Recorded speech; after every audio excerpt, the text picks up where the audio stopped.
All right, welcome everyone to this Q&A. Again, want to welcome everyone to this Q&A.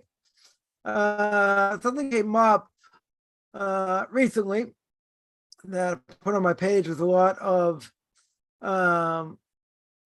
talk about it, so I'm gonna hit this topic, even though I've hit this topic before. But let me just bring down. Someone asked. Whatever, I guess it was a while ago. I shouldn't say a while ago, a few days ago, that went up. And the question was, and again, it's really pretty loaded question. And that is, how much does it cost on average to convert to Judaism? Right? Pretty loaded question. In other words, there was a question about, about paying for classes. How much go to the based in, rabbinical court, etc. So people put in different numbers, different things. Somewhere say it's not cheap, get a lifestyle change, on no dishes for a guy, you get towels and tefillin, head coverings, girl wigs, cost thousands, books, lots of books, kosher food, also pay a moil, do circumcision. Someone does circumcision. If you're a guy, so rabbinical court, can charge. They can charge application fee, tutoring fees. Someone there points out mezuzahs, cost money. So to speak. Here someone says, a sad commentary one has to go deep in the debt to become a Jew. So whatever, I'm gonna hit these issues one by one, and just someone here says, yeah, God provides money, sounds pretty good. Tell that to a per person who wants to do the conversion. Price gouging, right? Price gouging. So let's say like this. I did on Tanakh Talk, did speak about, whether it's permissible or not, charge money, let's say for classes, which, came out to the conclusion that definitely was permissible, but should not be, an arm and a leg, person definitely allowed to charge for any education. I'm going to throw this out there, right, before I get to the other things. When it comes to education in general, someone wants to take, doesn't matter, classes on electricity. You want to take classes on, social media, learn how to do, social media, Instagram, Facebook ads, different things. Person wants higher life coach, business coach, whatever type of education, a person, real estate, right? I paid through the nose, years ago, take a mentorship program. Price wasn't negotiable. Person charged an arm and a leg. Gave a, conference call once a week. If you really needed him, you send them a fax, right? I know people send faxes today, right? Send them a fax, right? You look at his faxes, once or twice a week. If you really needed him, for something. So I didn't hear anyone saying, well, that's extortion, because you're getting something, right? You're getting someone's expertise, right? And whatever it is. Or let's say it's just education, in general. So who's going to haggle on taking a course and saying, I should get it for free, right? Or that's extortion, right? That's what, someone here mentioned. I didn't exactly call it extortion, right? But they said, sad commentary, someone has to go deep in debt, to become a Jew. Right. So, there are things that a person needs to get. Books, person needs to get. I'm not saying you need a ton of books, right? Basic things, person should have a prayer book. Person should have a Chumash, right? A Tanakh, right? A Tanakh, etc. There are, mezuzahs eventually, put on the doors. Someone there mentioned, but a person needs circumcision, rabbinical court. Why shouldn't they take money? Their time is worth something, right? Time is, why should they sit there for free? Now, again, does that mean they should charge an arm and a leg? No. But, they want basic things, covered. They don't have to charge an arm and a leg. I think they have a right to charge.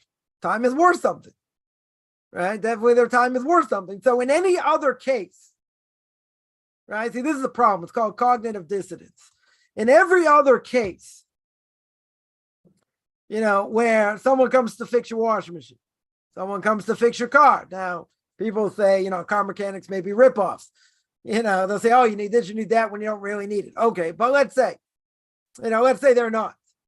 So anything you're going to pay for, you're not going to haggle on the price per se. Maybe it's, hey, can I get a discount, whatever. But, a person in general, right? A person in general, is not going to haggle over here. Right? So why in this case, why in this case should someone say person, doesn't deserve any money for charging, for, let's say, for classes or for any of these things? What are you going to say? How am I going to learn this stuff if I don't get books? Books aren't online. What are you going to do? I'm not going to pay books? You're going to argue with the publisher? I mean, it's insanity. Any other thing no one has any issues with. The problem is people think everything should come for free. Classes should come for free. The basin should come for free. Everything should come for free. Now, there's the question, what if you're financially strapped? What's the hardest thing to do besides the books, the classes? What's the hardest thing? To move. That's the hardest thing. Now, can a person be the real deal without moving?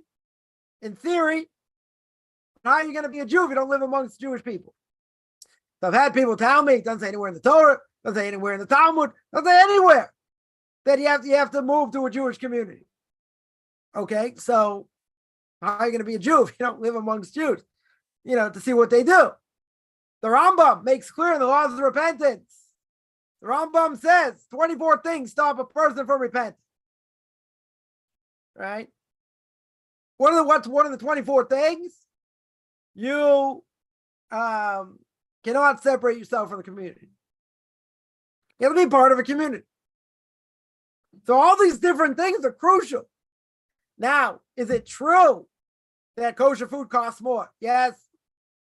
Is it true a person's not going to get this knowledge without help? Yes. First thing I ever put on my blog. No matter how intelligent a person is, does not mean they'll get through the process themselves. There's a lot to learn. A lot to learn. So you take somebody who's got a specialty. Let's say you got, someone PhD in physics. You think he's gonna, you want him to tutor you in physics or whatever. You think he's not gonna charge? I'm not thinking it's necessarily charged to the roof. Depends. It depends. Comes to marketing, people charge an arm and a leg, but you're getting results. You're making money from it, so you put in money to make money. Good. So you're gonna, but the question comes up, and we'll deal with it. One day when I'm about 157, Pirkei Avos, ethics of our father, where people are going to claim, see, Torah should be taught for free. What's the proof? Moses didn't take money in the desert. He taught the Jewish people day and night. He didn't take money, right? So commentaries say, yeah, just like that. He did it for free, right? So Torah, you shouldn't take money for it. There are a number of problems with that statement. One is the fact that Moshe Rabbeinu, God made him rich. To the tablets, God made him rich. First thing. Second thing is, a person is allowed to charge for Torah, right? In other words, the Gemara says, if a person's teaching Torah, let's say the kid's allowed to charge. Not through the roof. Why is he allowed to charge? So you say, well, you really can't charge for Torah, but what are you charging for? Over here, you're charging for classroom control. That's what you're charging for. Yeah, they're giving them, knowledge also, but essentially that's what you're paying. But the older they get, obviously you're teaching them more. So today's changed, right? They need a, workable wage, even though, people who teach in yeshivas or whatever, they're not making a lot of money. Most people have to do something on the side. It's just they should be paid more. But every yeshiva and girls' school, they're gonna raise money. They don't get, even if they get money from tuition, it's not enough. So they should be compensated. I don't think there's any question, right? But people make an issue that you got to go to the poorhouse, to convert. No one says you have to go to the poorhouse, right? But things cost money. It's true. Are there people who are not going to charge? Yeah. Are there rabbinical courts not going to charge, or they're going to charge minimally? Yeah. Some will charge more, some less. I can't give a blanket figure because there are different standards, what people do. Again, I'm not saying it has to be, out of the realm of reality. Someone's going to say, what if you're on a fixed cost, fixed income? Okay. And, well, what are you going to do? Person has a certain amount of money. They make every month. They can't move. Okay. Right. But, someone, definitely complained once and ripped me to shreds and says, I'm the real deal, this and that. The Jewish people owe me. Right? They should help me move. Why is that our obligation? So I got in trouble saying this, a while ago. Totally offended somebody, but okay, I'm pretty good at that. But at the end of the day, let non-Jews help non-Jews. They want to come into our community. Okay. If they need help, it's one thing. For us to help them move. So someone pointed out, which I definitely agree with, and I would love to do this, right? Just not feasible at the moment. And that is, someone said we need to start a charity for those who want to convert and are serious about it but can't afford it. I agree, 100%. 100%. That people need money should get money. They should get helped, right? But what's the problem? What's the obvious question? Right, again, not going to sound so well, but, or sound so good over here, but we're going to say it anyway. And that is, why is that our responsibility? We have enough Jews to work with, don't know anything about Judaism, and, and Jews have all kinds of issues. We're going to help our own first. That makes sense. Totally makes sense. It's, you're elitist. You have to be a light into the nations. You're right. We have to be a light into the nations. But who says that I have to dig deep in my pocket to raise all kinds of money for non-Jews? Who says? Who says that's our obligation? One of the things, I'm going to tell you straight out, one of the things the rabbinical court wants to see is the fact that not only can a person move into the community, but they can afford to live there. We have our own issues with Jews that we have to help. If a non-Jew moves in, they struggle this, that, okay, it's one thing. But I have an obligation to raise money for a non-Jew to move into a community? Why? There's so many things Jews need. Why would that be a top 10 priority? It wouldn't be. Wouldn't be a top 20 priority either. Right? Ask most Orthodox Jews. I'm not saying it's right. Ask most Orthodox Jews. This won't even be on the top 100 list. You can say, well, that's discrimination. It's not fair. What should we do? What could happen is that, we start helping non-Jews move in, this and that. All non-Jews going to want to come. I mean, not all, but a lot. And they won't be for the sake of heaven. They'll sponge off us. Right? So you say, it's not true. People work hard. Okay. But there's a concern. There's an absolute concern. Right? So again, someone, ripped me to shreds. I'm sure people rip me to shreds on this also. And he's, said, I am the real deal. You owe me. Let me ask you, what does the rabbinical court, what does the Jewish community owe any non-Jew over here? You're coming to us. You would never make such a claim in the church. The person wants to convert, to be a Christian. Okay, it's a lot easier. Convert to be a Christian. Right? But imagine, person coming to convert to Christianity says, you're not putting any water on me. I'm not going to the ocean, not a bathtub, nothing. They're going to say, come on, there are rules. There are things you got to do. So you're coming in from the outside and you're making your own rules. You're going to say, you're going to make it easier. I mean, by them, it's pretty easy. When you go to the Muslims say you deserve to die anyway. You're an infidel. You're going to come into us and make claims. They're not being conceited over here. You're going to say, oh, you're talking so tough, this and that. You think Jewish people are the best thing in the world. You want to come to us, there are criteria. There are things you have to do. We're not going to change it. We're not making loopholes, right? In general, you want to be the real deal. That's what you got to do. Why should we start changing things? Where should we start changing things?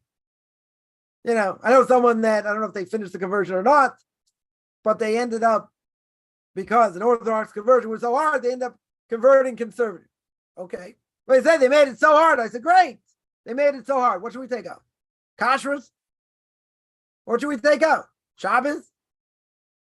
You know, moving to a community? I mean, where do you draw the line? We're not, you know, there are very few that actually finish the conversion process. We're not interested in converts in general. But if someone wants to be the real deal, there's certain things you got to do. There are certain criteria. You can't come in and say, I deserve this. And I deserve it. And someone tell me this. You know, I made this video on my YouTube channel, Beyond Orthodox Conversion Judaism. Check it out. Do you think it was going to be this easy? It's a 50-minute rant. A very loud rant. Turn down the volume. I'll warn you right now. So I was going back and forth with somebody. They said they can't move into the community. You know, for whatever reason, their husband's job, you know, they can't move, but they were willing to go to places, you know, people for Shabbos, different things. The rabbinical court said, no, my kids are doing more than most Jewish kids. You know, they get prayer in the morning, they pray, and this and that. And then they came out with the final thing. Then they said, we're doing so much more, you know, than most Jews. Look at all the gay people in Tel Aviv. Makesha, what's the connection? You're right. There are a lot of gay people in Tel Aviv, so they're doing terrible things, you know, born Jews, terrible things. Okay. What does that have to do with you? Right? So what's the person going to say? So the person going to say, I'm doing so much more. Why don't you cut me some slack? It's not up to me to cut slack over here. The rabbinical court's going to call it the way they see it. They're going to call it the way they see it. Now, if they do things that are wrong, okay. Right? I'll be the first to admit if they do something wrong, they're wrong. Doesn't mean people are not, you know, don't make mistakes or they're not infallible, you know, per se. But one thing has nothing to do with another. You know, the system is what it is. It's not a perfect system. You know, it's not a perfect system by any stretch.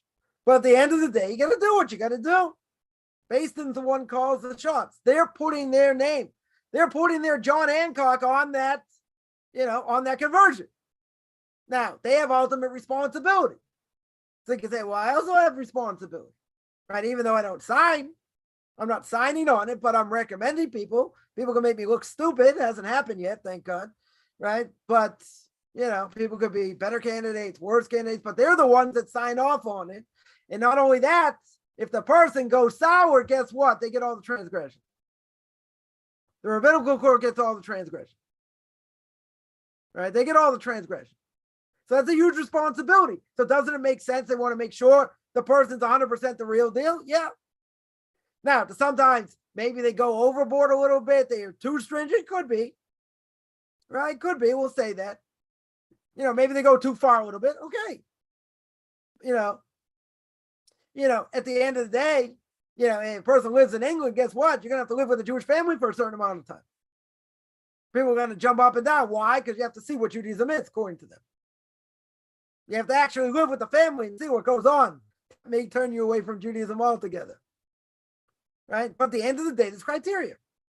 So I made this, you know, I made this blasting video.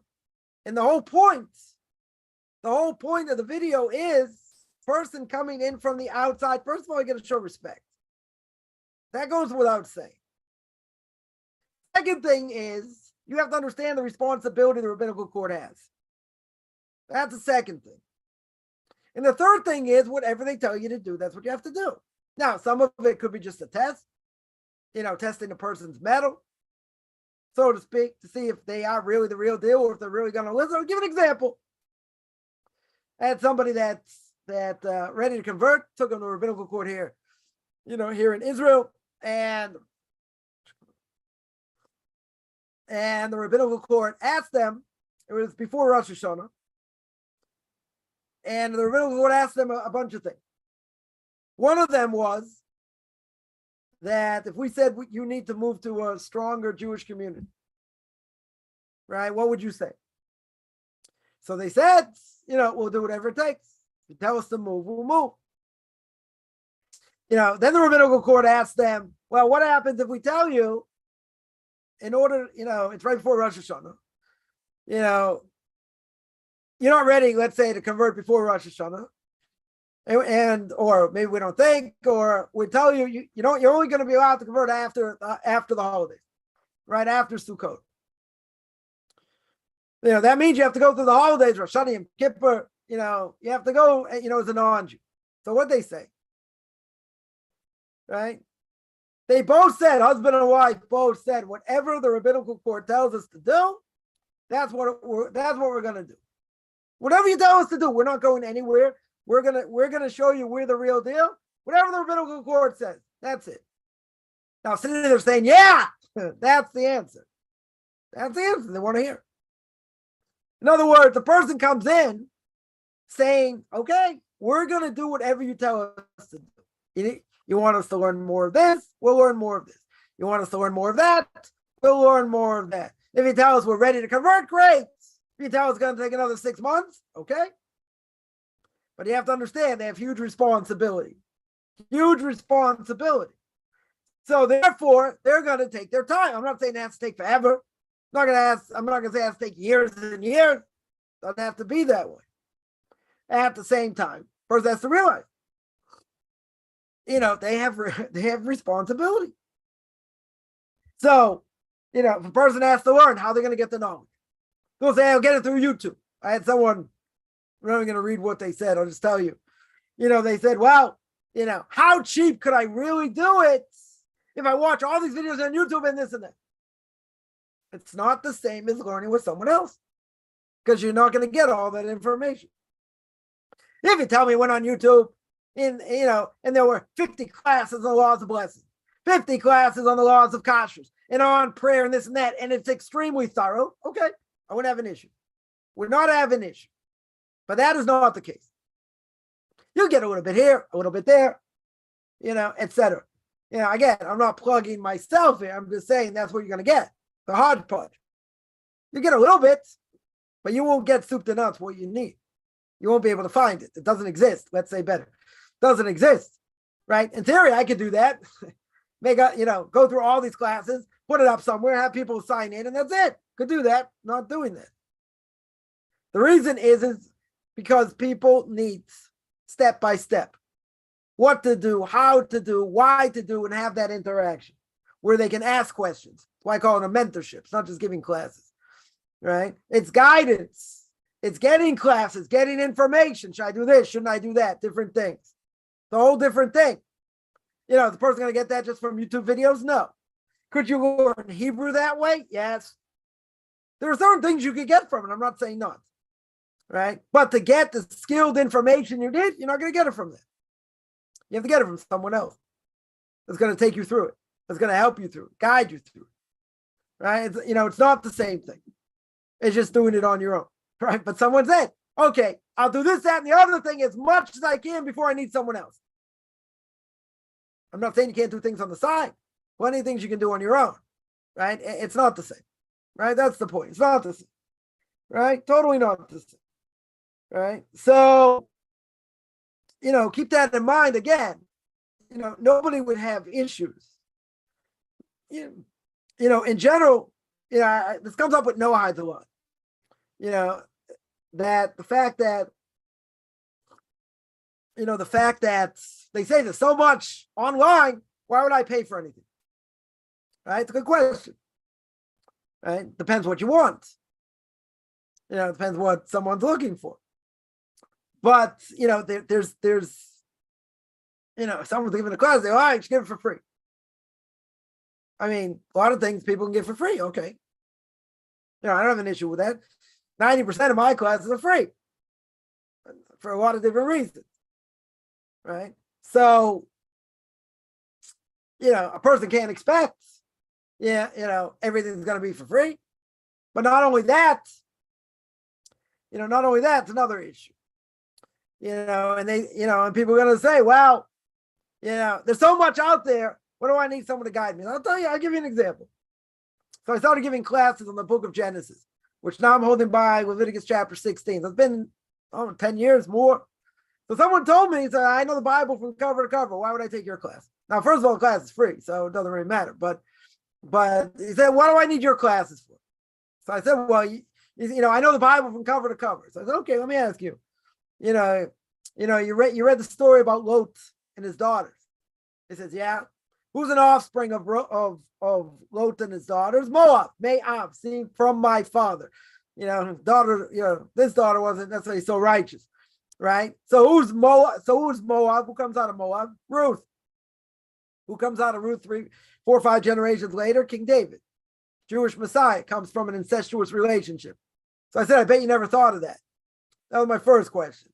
Second question was, I said, you look at the story of Tamar and Yehuda, right? That's, Yehuda has a son, marries Tamar, he dies.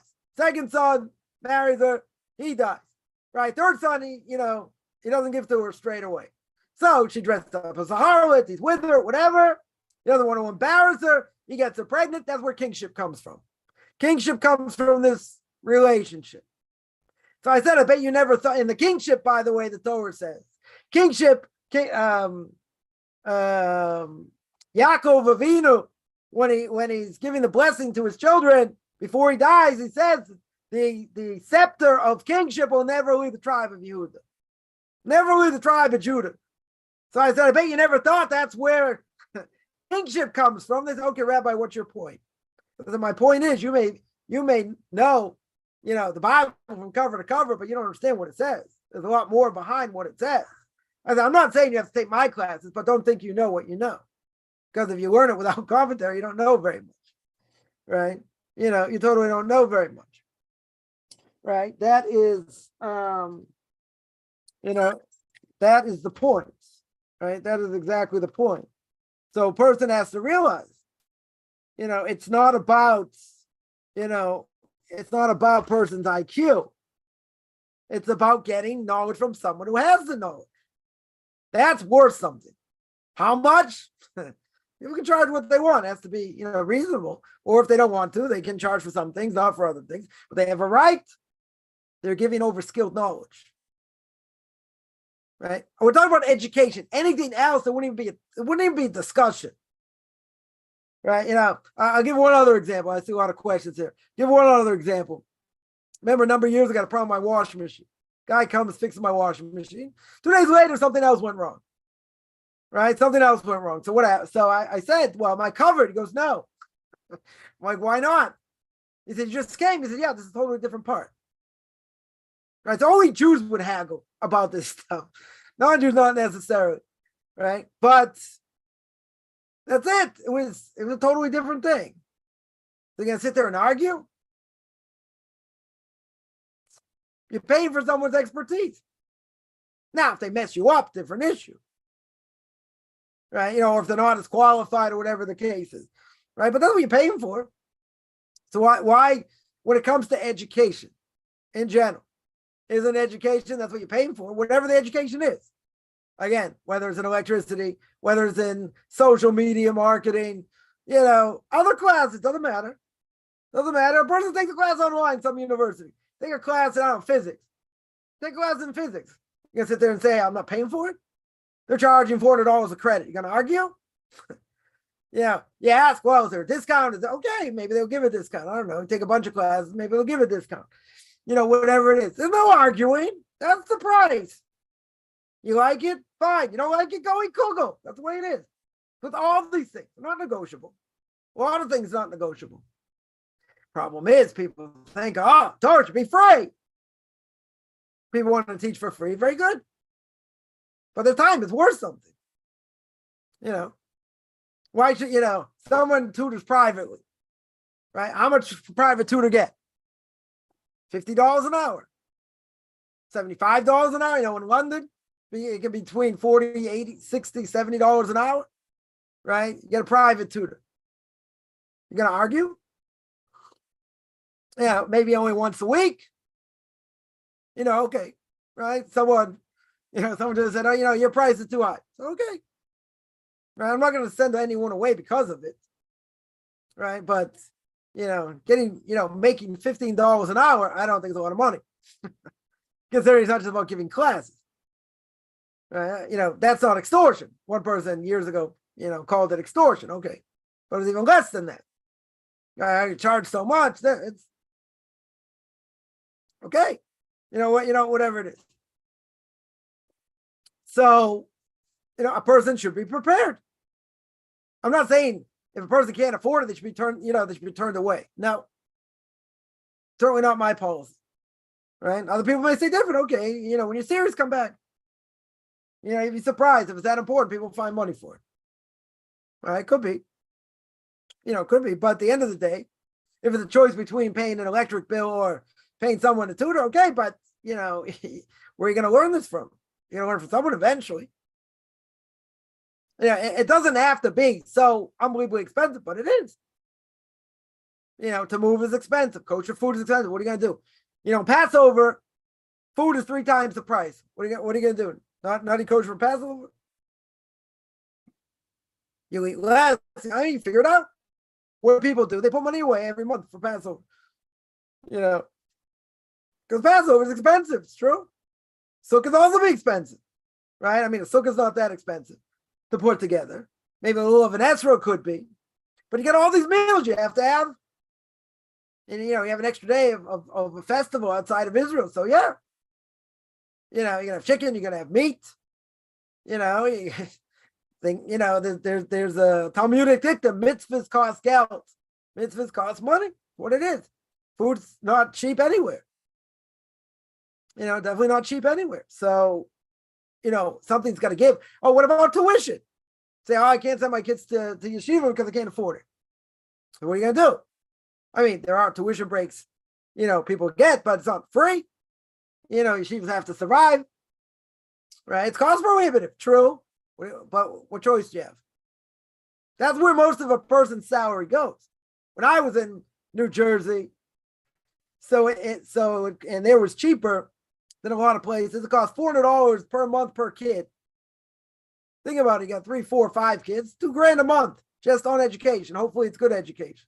That's not including food, car, mortgage, or rent. Once you have those expenses, how much you have left over? How much left over? So you're right. It's expensive. There's no way around it. The person has to figure out how they're going to make ends meet. But the point I want to make is that if a person is already in the community, they're already working hard and whatever, and if they struggle, that's one thing. Then if they need help, they need help. But for us, if we were out there, all these converts and bringing them in and whatever, other people hear this, wow, Jewish community is so nice. Maybe we want to convert also. Maybe we'll use them all. I'm not saying people are doing that, but there's a concern. 100% there's a concern. Case came, I use this one other story. Then I'll take questions. I was sitting in the rabbinical court, my Rebbe. I used to sit with him once a week for 5 years. And so I saw all the questions that came in. There was once, and I wasn't involved in conversion at the time. There was one, somebody came and, they're dressed like, other Orthodox Jews, and they spent 10 years in Europe, different places. They didn't convert. Person didn't work, and what was he doing? Going around collecting money. So they told him, if you want to be Jewish, this is where you have to go to be Jewish. Right? So, but my Rebbe, first of all, they didn't like the answers that they said about being, why they want to be Jewish and different things. My Rebbe told me afterwards, he says, listen, these people coming in, this person's not going to work. So, the Jewish community is going to have to support him. Why should we have to support him? Let the non-Jews support him. Why is that our obligation? That wasn't the ultimate reason why this person got rejected. There are other reasons, number of other reasons, right? But keep in mind, they're on the outside coming in. Now, if they're extraordinary circumstances, I know a story, someone converted, they didn't have money for tefillin right after conversion. Community stepped up, got them tefillin. They will help. There's no question. They'll help, but person has to put their best foot forward.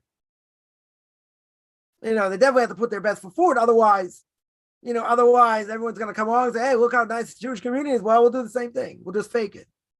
Maybe. You're gonna say, but people, if they want to convert, they're on the up and up, let's say.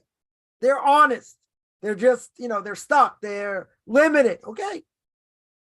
But if they're limited, they have to show that they're not going to be a burden to the community, to the Jewish community. Now, that doesn't mean that if they are eventually and they struggle, Jewish community shouldn't come step up the bat and help them. I'm not saying that. Right? But this is where I get into trouble because, as I said, we're not looking for people to sponge off of us. Now, I'm not saying that's why people are converting. Most people, 99.9% are not converting for that reason. But most people understand that. So, I offended a number of people by saying that. Like, I work hard and I do this. Okay. I'm not disagreeing, but there are people out there that say, we owe you. We owe the non-Jews. We're not looking for converts. We're not interested for converts. Anyone wants to convert, anyone out there, you can drop dead. Nobody cares. Jewish people don't care. You want to be shown the real deal, fine. But at the end of the day, we're not looking for converts. So we're not out there proselytizing, trying to bring everyone in. A person can't afford it. So we're going to do whatever we can to help them. Let non-Jews help them. It's not our responsibility. But someone's going to say, come on, Jews are light into the nations. You're right. We are light into the nations. But how far does that go? How far does that go what we have to do for someone else? For our own, we'll do what we can to help our own. But, for other people, who says that's my obligation? Just like the question, we have an obligation to reach out to non-Jews for them to be Noahites. Who says? Not my obligation. If a non-Jew comes and wants to learn about the Noahide laws, very good. So we should teach them. We should help them 100%. 100%. Right? But I should be looking for non-Jews who want to convert? Come on. Why should I be looking? Sorry, that want to stay Noahides? We don't proselytize. The Noahide laws are things that make sense logically according to Torah. Right? So if they come to it on their own, they won't need someone to teach them. Very good. Right, but I should be looking for non-Jews to be Noahides? Why? Oh, someone will say, because they're light into the nation. Well, I'm not cashier. What in the world's the connection? So what if we're light into nation? We don't proselytize. We're not helping non-Jews keep their mitzvahs. They come to us, okay. We can say, how's a non-Jew going to find out? They'll find out. If they, Gemara says, if a person wants to go in the right path, God will help them. The other want to go in the right path, God won't stop them. Very good. So if they want to go in the right path, God will help them.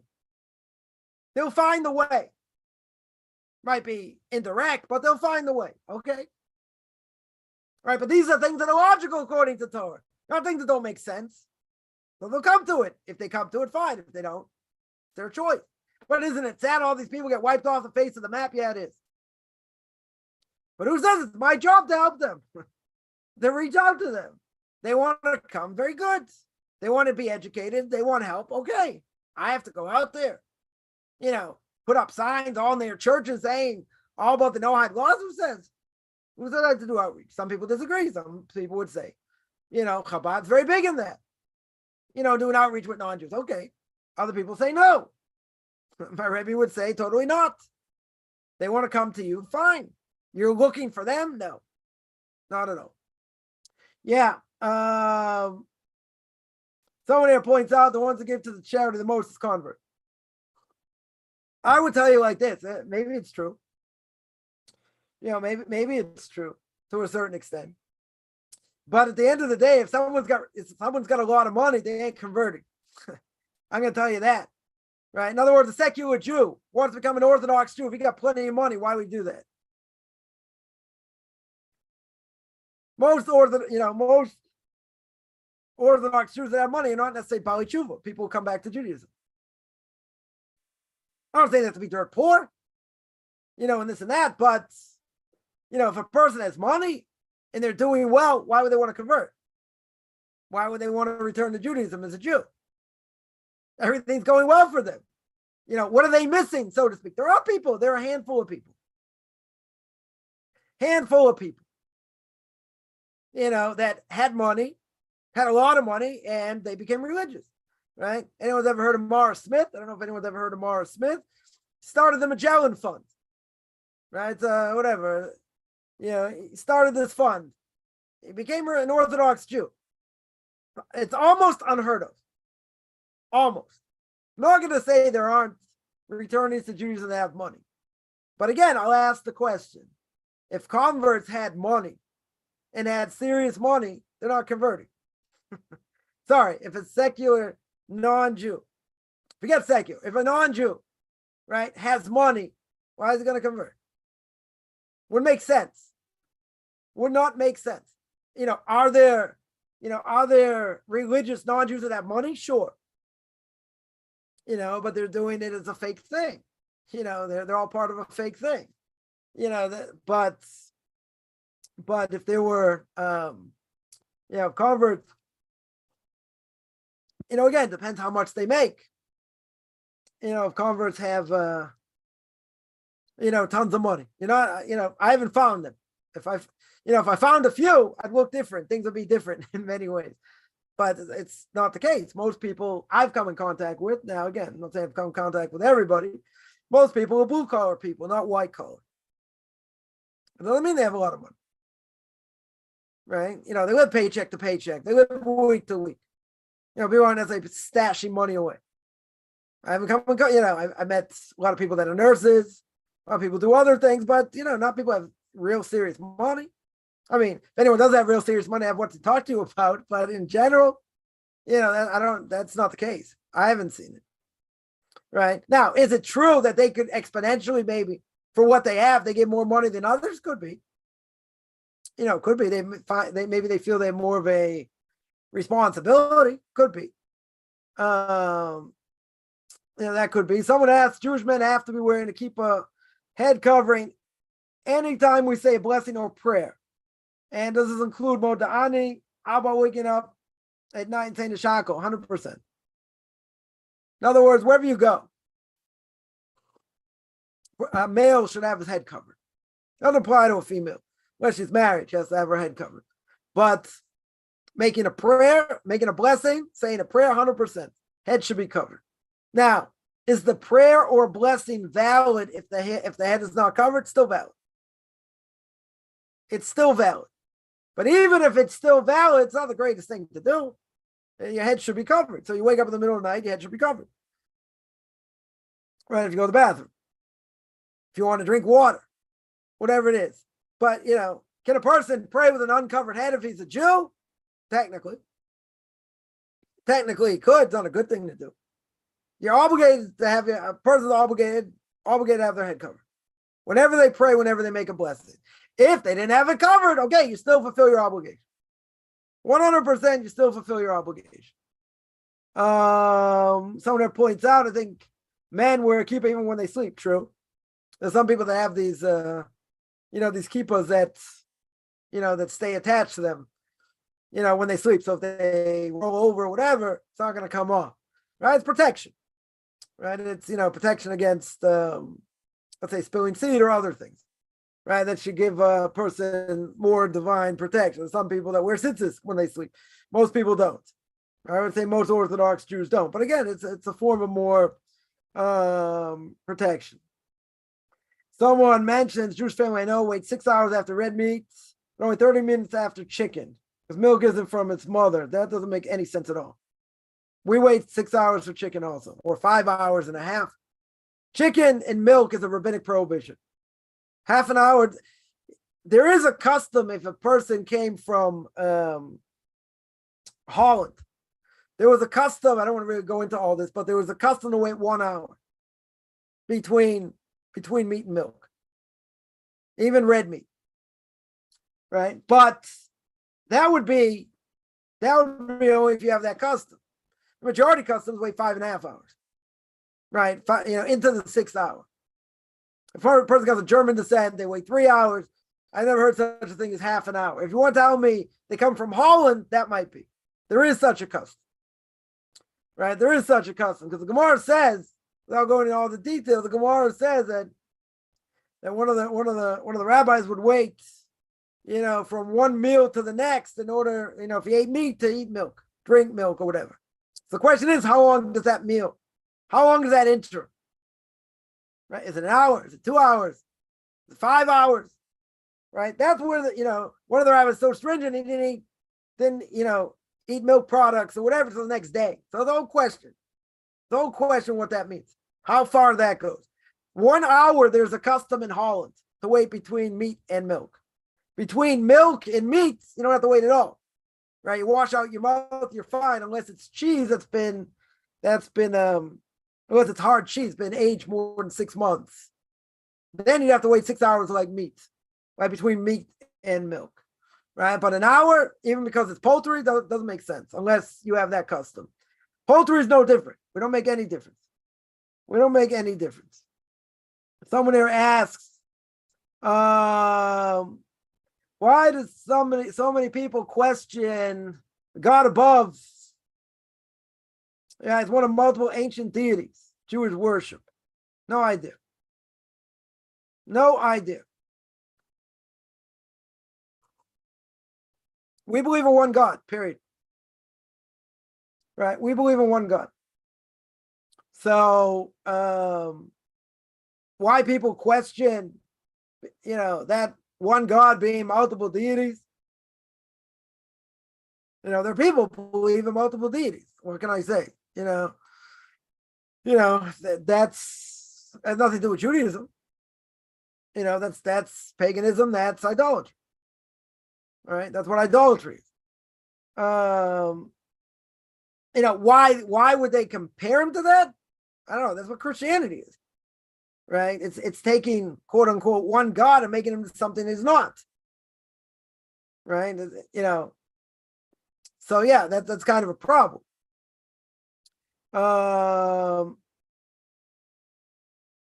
They have an issue. They have an issue saying this one God is multiple. Came back as a son, did other things, whatever, right? Whatever God did. Whatever God did. Yeah, they have an issue. That's called idolatry. It's called idolatry. So how are they going to pray with the Jewish prayer book? They won't. Let's make it clear. They won't. Because there's one God. Totally one God. Totally one God. So they want to make them up into different things. That's their problem. Right? The prayers don't change. It's only one God. The non-Jews also have to believe in one God. First of the Rambam's 13 principles of faith. God is, God, that there's one God. He's the absolute God. He doesn't change.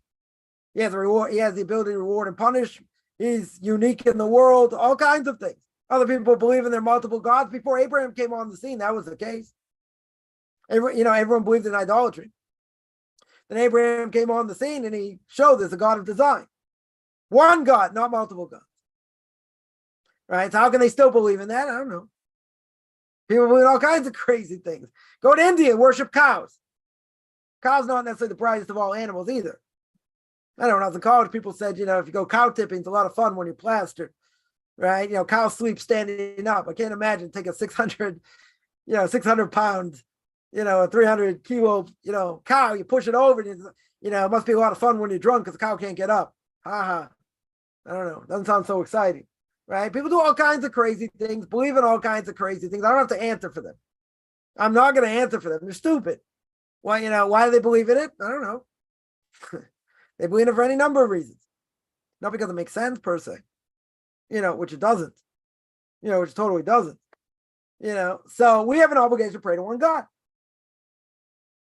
Are they praying to one God? No. Even by Islam, we hold Islam as they believe in one God. We just hold they're totally deranged, and they're mistaken, right? Some will say, there are opinions.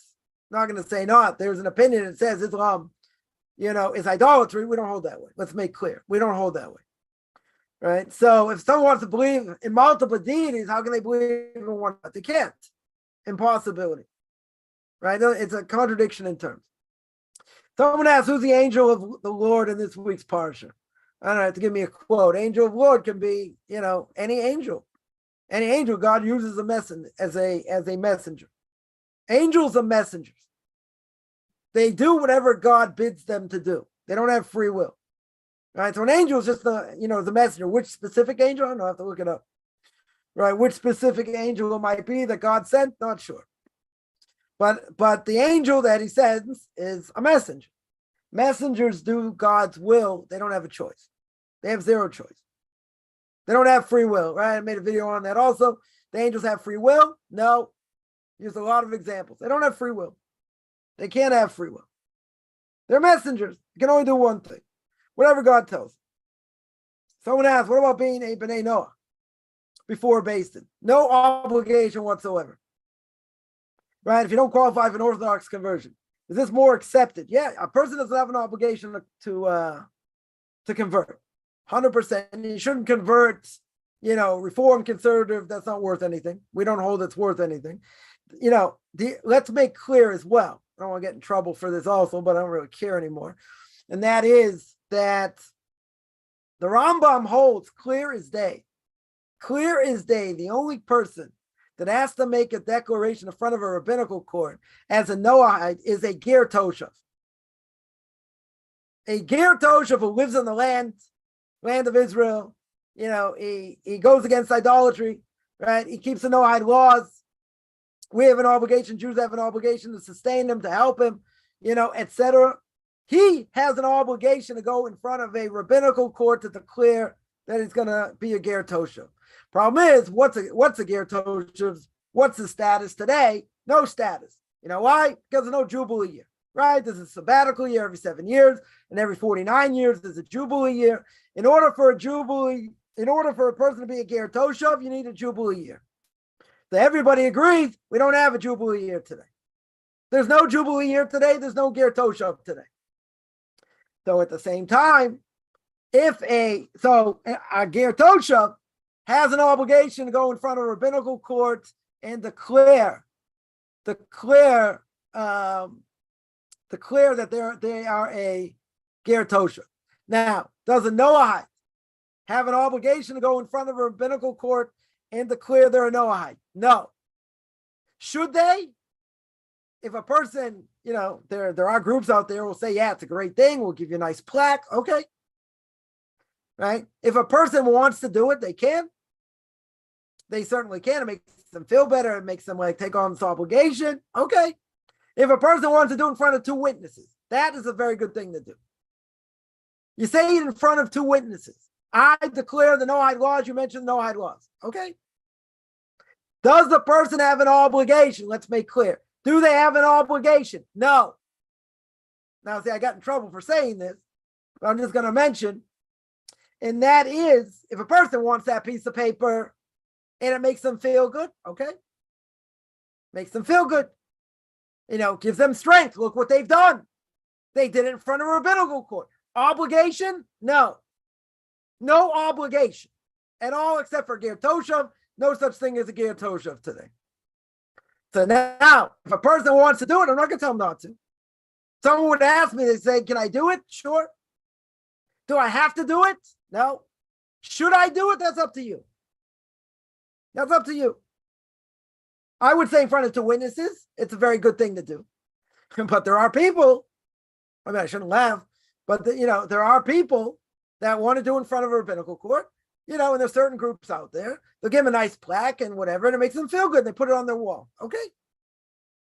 If a person feels that, very good.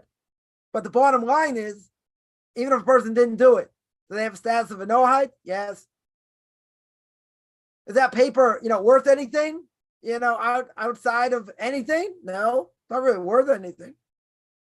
Right? Well, does that help you later in life? Different things? No. Marriage, divorce? No. But someone will say, that's where I got in trouble. Someone will say, but it made me feel better. Made me feel like I took it on. It's a serious thing. Okay. I'm not going to deny that. See, I called it tissue paper or toilet paper. That's what I called it. I don't think it's worth anything. But if someone wants to do it, see, I'll give myself a way out. If somebody wants to do it, see how many people I can tick off here, right? Somebody wants to do it, they can do it.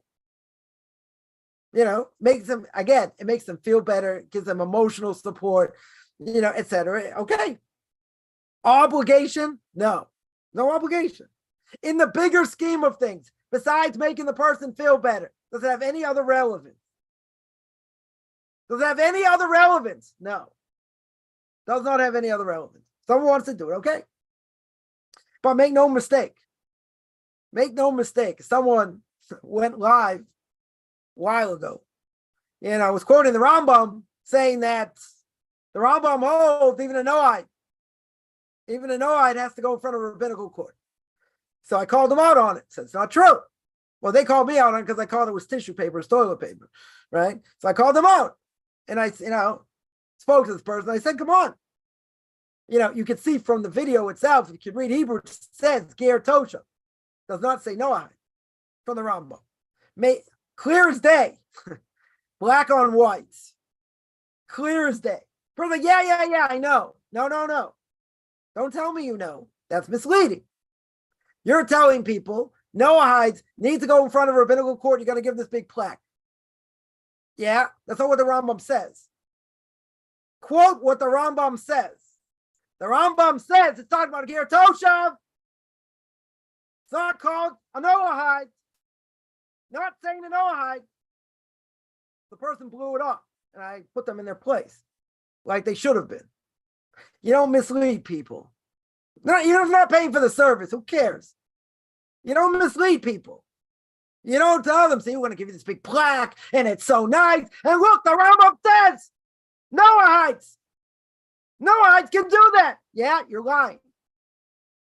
You're lying.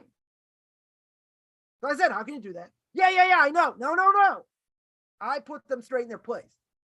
I said, one thing most people understand is what I can't stand is people who lie and people who misrepresent Torah. And I'll go against these people to the day I'm dead. I hate fake people. I hate people who misrepresent. I hate people who lie. On the video itself, it says Ger Toshav. So what do you open up your big mouth for? And what are you saying? Oh, no, it's talking about a Noahide. No, it's not. I beg to differ. I can also read Hebrew. Right? So now you're going to say, come on, we're going to have these people come. We're going to get this Noahide thing. We're going to have a big plaque. Beautiful. But that's not what the Rambam says. You want to do it? Okay. I'm not saying you can't do it. And it makes you feel good and it strengthens you. All the more so, you should do it. Just know, in most other things, this piece of paper doesn't matter. Doesn't matter. You want to do it? Okay. I'm not going to say not to do it. I'm not even going to make fun of it. You want to do it? You can do it. Obligated? No. Where's the only obligation? By a Ger Toshav. That's the obligation, not by a Noahide. Yeah. So if you want to be a Noahide, okay. You don't have an obligation to convert. And if you can't convert, okay. But if you're going to convert, do it right. Someone asked, does Noahide get punished if he supported a heretic rabbi? No, if you didn't know. No. If you didn't know he's a heretic, you help support him. Okay, you made a mistake. You can repent. That's why it's important for people to know who they should listen to, who they shouldn't listen to. Right? That's a problem. But if you didn't know, you can repent. There's repentance.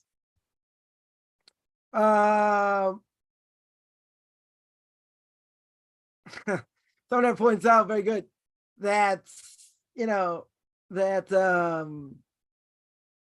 one second, that, you get new converts, show health insurance, monthly stipends, benefit way to make aliyah. Yeah, okay. It is beneficial. People coming, they are giving help, to come to the land of Israel. That's worth something. I'm not, that's how I got here. Yeah, and have money to come, but that's how I ended up getting here. Okay. Right. I don't think it's a bad thing, per se. Right. They get a merit, in helping, but yeah. It's first of all, they don't give help for that long. I was just talking to someone about that the other day. They give a certain amount of help, and you do get benefits. Let's say if you want to buy a car, in a certain amount of time, you want to buy a house, an apartment, a certain amount of time. Yeah, there are benefits, but those benefits run out. And after about 6 months, you're on your own. Pretty much, they give you I'll tell you like this, they give you a rent subsidy. They give you a rent subsidy, not very much. Not very much, not significant. So you say, okay, every little bit helps. Okay, but I wouldn't look at someone who makes aliyah as a parasite. I wouldn't go that far because the benefits don't last. They don't last. Now, it could be someone wants to go into business. There are other organizations, it can help with, say, they can get a loan. Okay, there are definite benefits. That's different than being a parasite. right? That's what they call ultra-Orthodox Jews, because they'll say some of them or a lot of them, don't work, so they're parasites on the government. Government's not paying them anything, very little, if that. They get a certain amount, sitting and learning all day. It's been totally cut. Like if they're making $150 a month, it's like, oh, look at all the money they get. No one's living off that. I mean, it helps, but because they also were parasites. Yeah, look at how much money we're getting from the system. If someone really understood the system and someone's lived here, they know how much money they're getting. They're like, how are they surviving? Right? That's the question: how people in Israel survive in general, right? But it's not from that. It's not, there's students that go to university getting much more. They're getting much more aid and much more help than ultra-Orthodox Jews are sitting and learning. There's nothing to talk about. Statistics show that clear, black on white. Black on white. They're getting tons more. Because they but you have so much more numbers. Yeah. How many people over the age of 25 sitting and learning full time? In Israel. Come on. The number's not that high. Not that high. In the world, it's not even 0.25%. Not even 0.25% in the world.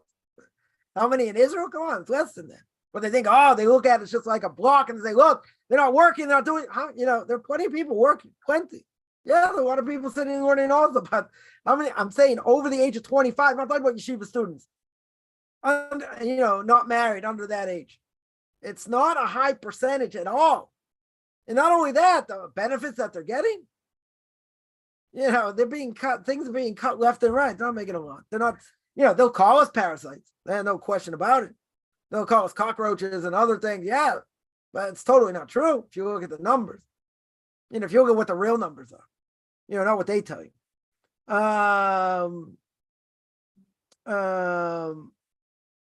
Yeah, let me see other questions here.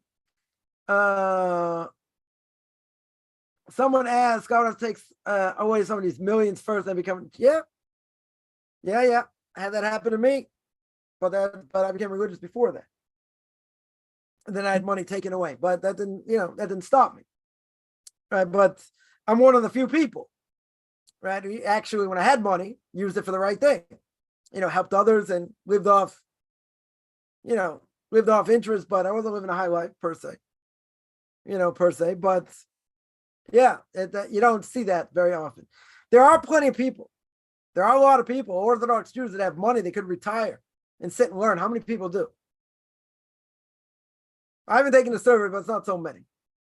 Because once it's already part of their system, it's hard to change. It's hard to get that out of their system. I'm not saying there aren't people that do, right? But it's, over the last 30 years, I haven't met too many. Someone asked, if I don't kick a kid in its mother's milk, then it's not sufficient. Why can't I eat a cheeseburger? The reason is because the rabbis made a prohibition. The Torah says you're not allowed to cook a calf in its mother's milk. There are 3 prohibitions. One prohibition is you're not allowed to cook milk and meat together, even if you don't eat it. Even for the sake of a non-Jew, still not allowed to cook it. Second thing is you're not allowed to eat it. Third thing is you're not allowed to get benefit from it. So it's a rabbinic prohibition, right? What's the Torah prohibition of milk and meat? Kosher animal, kosher cheese. Properly slaughtered. Everything else is rabbinical.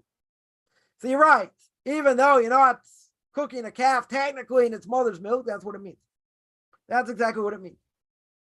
Right? So cheeseburger is forbidden. It's a rabbinic prohibition. It'd be a rabbinic prohibition. Here in Israel, you can have McDonald's kosher meat, kosher cheese mixed together. So you can have the biggest glot kosher treif restaurant in the world, right here in Israel. Right? Again, kosher meat, kosher cheese, Torah prohibition, putting them together. Everything else is a rabbinic prohibition. But still, you're not allowed to do it. Why? Because if a person did it with, so the question is by chicken and milk. So why is that? Why is that rabbinic? Right? Why did the rabbis tell us you can't eat chicken and milk? Reason is, or chicken and cheese, whatever it is. Reason is because you might forget, you think chicken's not really meat, and you might eat red meat. So therefore, even poultry is going to be forbidden. Right? So it's forbidden. It's forbidden to cook it either way. Even if you don't eat it, nobody eats it. Can't get benefit from it. Can't serve it to other people. Can't work at McDonald's. Maybe Jews are going to eat there. right? You can serve it to non-Jews, right? Not a problem, per se. But you can't, in theory, but you can't get benefit from it. It's a problem, right? It's a big problem.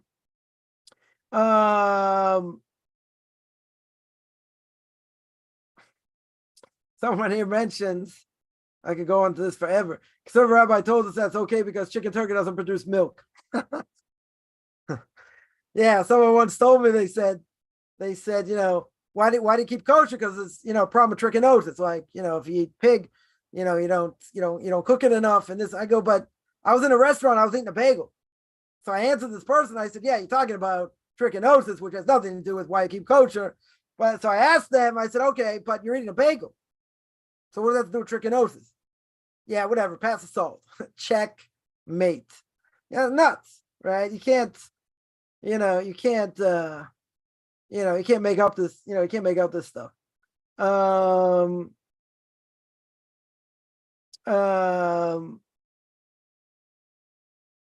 let me see the other questions there. Someone here says, yeah, online convert show, it's like you're right.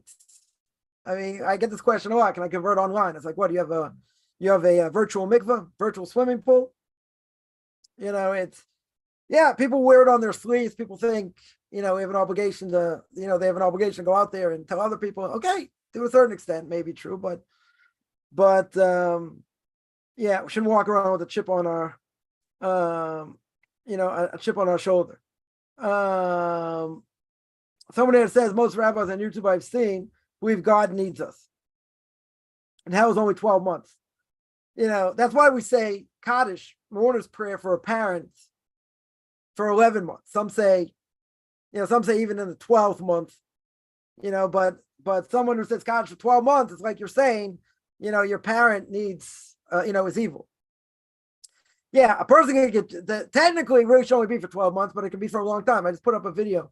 One of my pages from Nissen Yagain was telling a story about somebody who had a bunch of out-of-body experiences, was supposed to die a bunch of times, eventually became religious.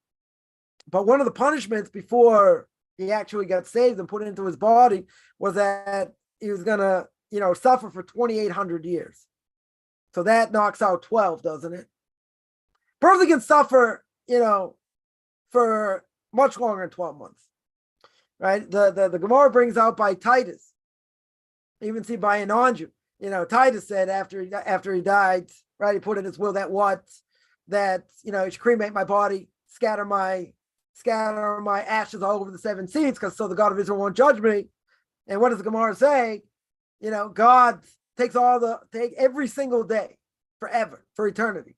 God's going to take all his ashes, put Titus back together and judge him again and burn him again every single day for eternity. So what does that tell you? That tells you that a person can suffer more than 12 years. More than 12 years. Yeah. So, and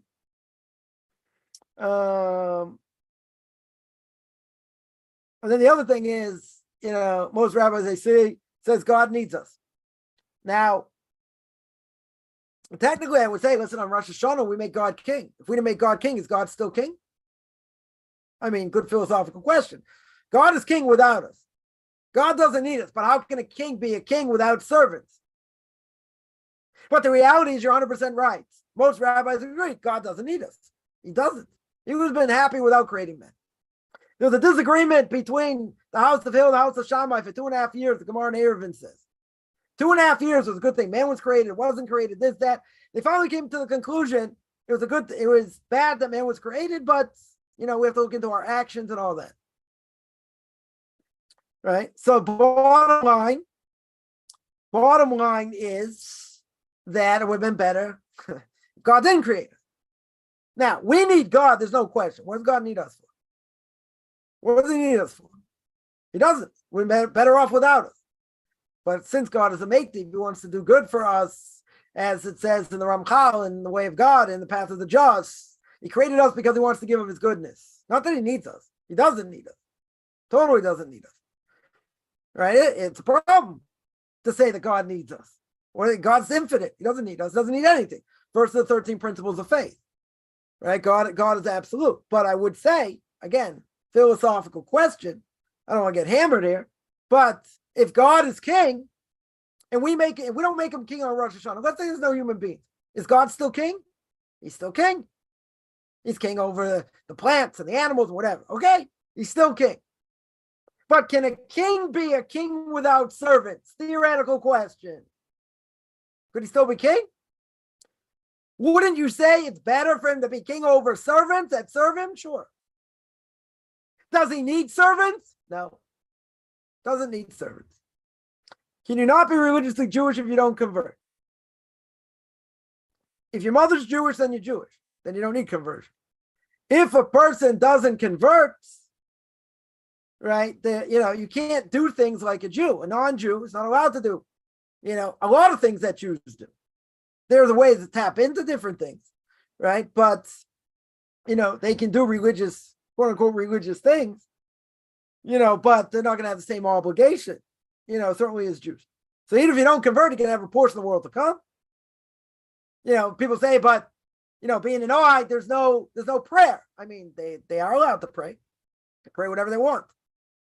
Certain things, they can say from Psalms and from the writings, the prophets. Yeah. Is there a fixed prayer? No. They want to pray as much. They want to pray as little.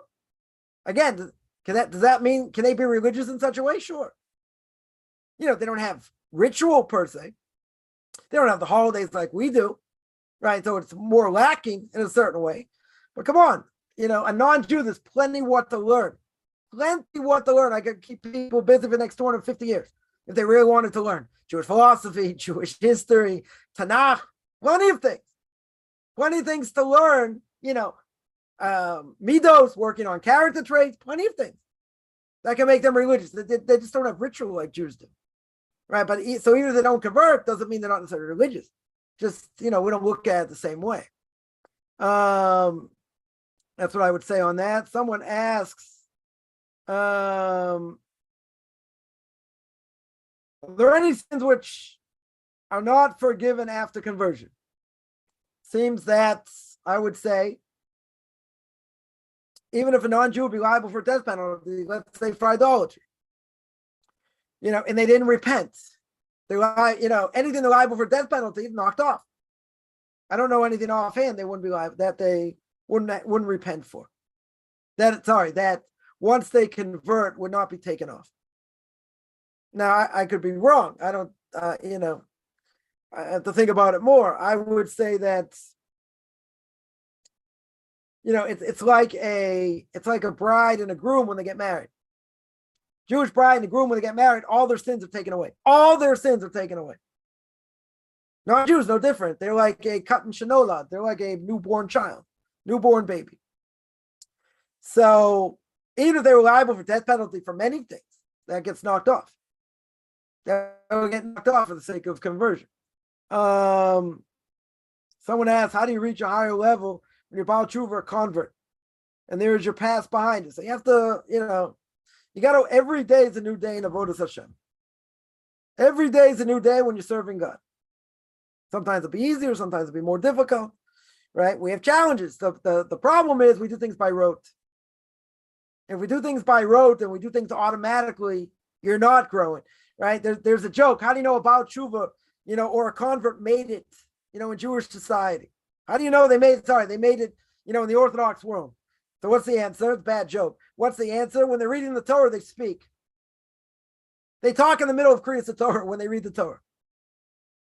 Right? Anyone ever been in a synagogue, God forbid, they're reading the Torah and everyone's talking and, the rabbi has to bang down and keep everyone quiet. Right? To say, when did he make it? Because even he talks during the service. Right? It's a bad joke. Right? But, even if a person's growing, and they leave a lot of things behind them, you got to grow on a daily basis. Every day is a new day. Right? God renews creation every day. Every day we're a new creation. Every day is a new start. So how can you rely on what you did yesterday? But we have ups and downs. A lot of times we have ups and downs. So therefore, a person has to work hard on a daily basis, right? To raise themselves to a higher level, to work harder in spiritual terms, right? That's how you do it. What's the easiest way to do it? Learn Musar. Learn books of ethics, Path of the Just, Gate to Repentance, A lot of levels to grow on a daily basis. The married woman cover their hair before they go to sleep. Some women don't. In other words, let's say it's only their family at home. Some women will not cover their hair in the house, unless someone else comes in or whatever. But in general, the Gemara says there was a certain woman that even the four walls of her house never saw her hair. Right? So, I've never taken a survey. There are women that will, sleep with their hair covered. There are women that won't. What are the numbers? I don't know. I don't know. Should they cover their hair? They don't have to. When they go to sleep, they certainly don't have to. They don't have to. Are there women that cover their hair when they sleep? Yes. What's the majority opinion? I can't say. I've never taken a survey. I would think that very frum women, very religious women will cover their hair even when they sleep. That's what I would think.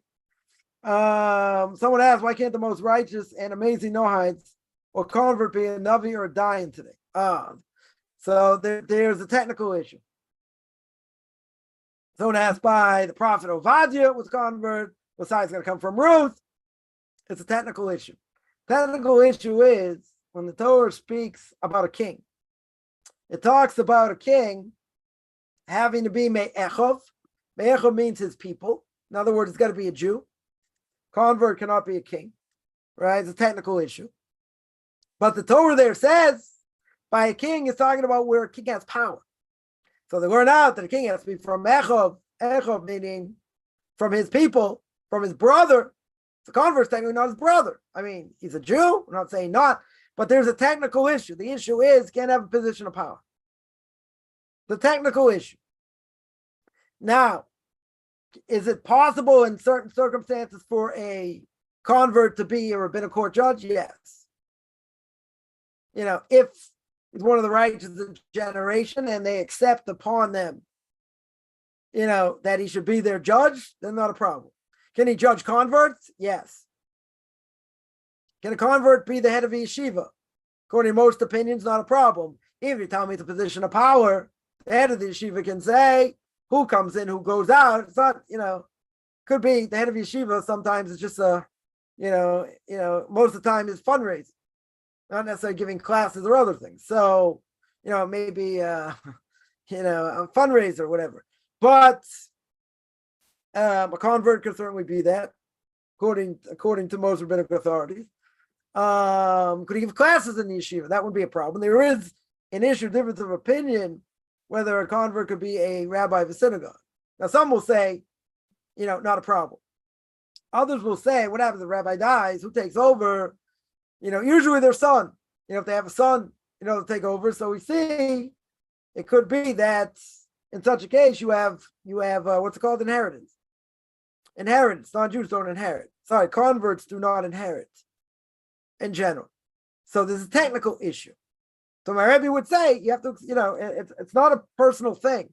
None of these things are personal. It's a technical issue. But you'll say, doesn't King David come from a convert? Yeah. What about the prophet of Adi? Yeah. What about Shemaiah of Avtalion? Yeah.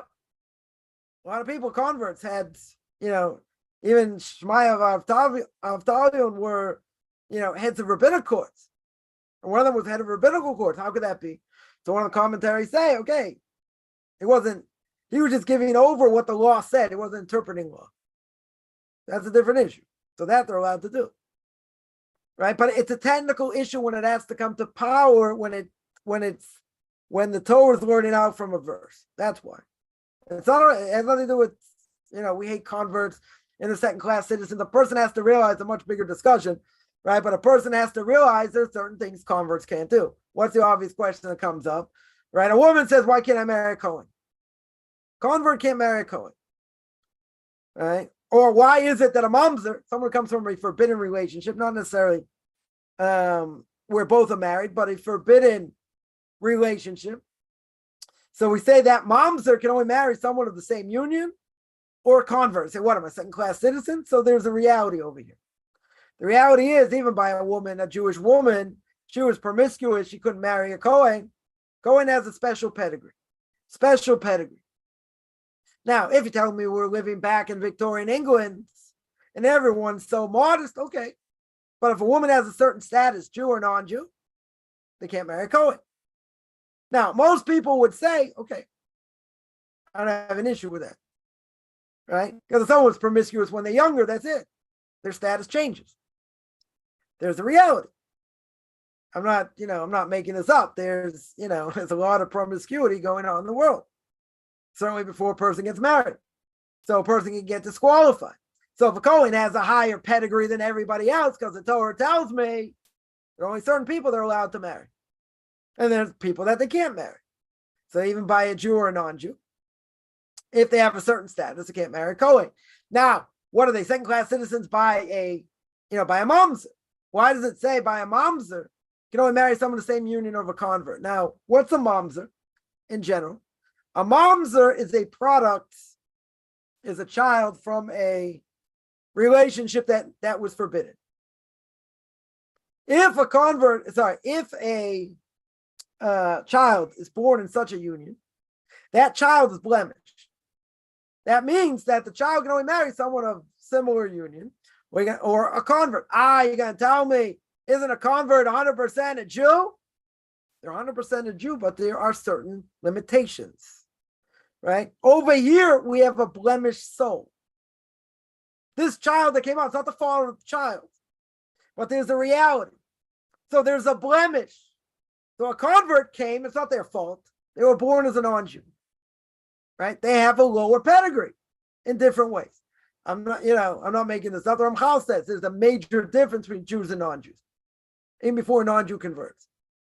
Major difference. We're on a higher level. Why? Because we accepted the Torah. That's the only reason. And if we keep Torah mitzvahs, fine. You don't keep Torah mitzvahs, different than a non-Jew in many ways. So therefore, there's a blemish. If there's a blemish, again, it's not necessarily the fault of the non-Jew. I get this question a lot also. It wasn't my fault I was born a non-Jew. Okay. It's not. Right? It's what happened. So there's a reality. There's a reality. Can a person overcome that blemish? Yeah, they can go through conversion, but it doesn't take away the blemish to the extent where it nullifies the whole thing. Right? So therefore, you're not going to have a Jew. You're not going to, even if this convert is on a higher level than a Jew, it doesn't matter. On a regular Jew, it doesn't matter. The fact is that Jewish soul is not blemished. It's totally not blemished. You're going to say, but if a non-Jew converts, their soul is, it's a high soul over here. True. But there are certain things that doesn't offset, right? That's the point. Right? That's the point. Someone asks, you're not allowed to benefit from mixing milk and meat. Is it the same with other non-kosher food? You're not allowed to do business with non-kosher food, right? Let's say a person had something that was treif. Can I give it to a non-Jew? Yeah. Can I do business with it? That's different, right? Non-kosher foods, not talking about mixing milk and meat, I can get benefit from. Mixing milk and meat, I'm not allowed to get benefit from. Somebody asked, a person could convert but didn't do so. Now the question is why? Why didn't they convert? If God feels they could have converted, they didn't, then they're going to get punished. If it's looked at where they didn't convert because they weren't holding there, they didn't want to convert, they don't have an obligation, they're not going to get punished, right? It depends. Depends how far God looks at it over here. But if you're going to ask me if they could convert and they didn't, and they weren't under onus, let's say, or there weren't other mitigating factors that stopped them, family, spouse, whatever, they couldn't move, whatever it is, then they're not going to be punished for that. But if they could have and they didn't, yeah, they're in trouble. Again, the way God sees it. Someone asked if a non-Jewish man has Cohen ancestry and converts as children at any point down the line, can they regain it? No. Even if he has Cohen ancestry, let's say they can't prove it. Let's say they can't prove it, or there's intermarriage, and now this person's not Jewish. Once they convert, that's it. They don't become a Cohen. Nothing will help them become a Cohen. even if they have it in their lineage, doesn't matter. No, nothing's going to help them. Someone asked, weren't all blemishes, malformations supernaturally cured? Who says they were supernaturally cured? We're talking about spiritual blemishes. Spiritual blemishes come later, not by giving the Torah. By giving the Torah, you're right. God fixed everything. Good. What happened after giving the Torah? There was intermarriage assimilation, right? There were unions never should have been. So what happened? So they're blemished now. We're not talking about by the giving the Torah. We're talking after. After that. Someone asks, is ungratefulness other character traits a sin for Noahides? Yes. Non-Jews should have, should be grateful. Is it, it's talking about character development. Any bad character development should be forbidden for non-Jews also. Again, would I say obligation? Not necessarily. Moral imperative, yeah. I mean, if non-Jews are rude to others, yeah, that's a problem. Not liable for death penalty. But they should also be upstanding citizens. Why not? Isn't it obvious? Wouldn't it be universal? A non-Jew shouldn't be crude? Shouldn't be rude to others? I would think so. All right, what about non-Jews that are anti-Semites? Yeah, they're in trouble. Not liable for death penalty per se, but they're definitely in trouble. No question. The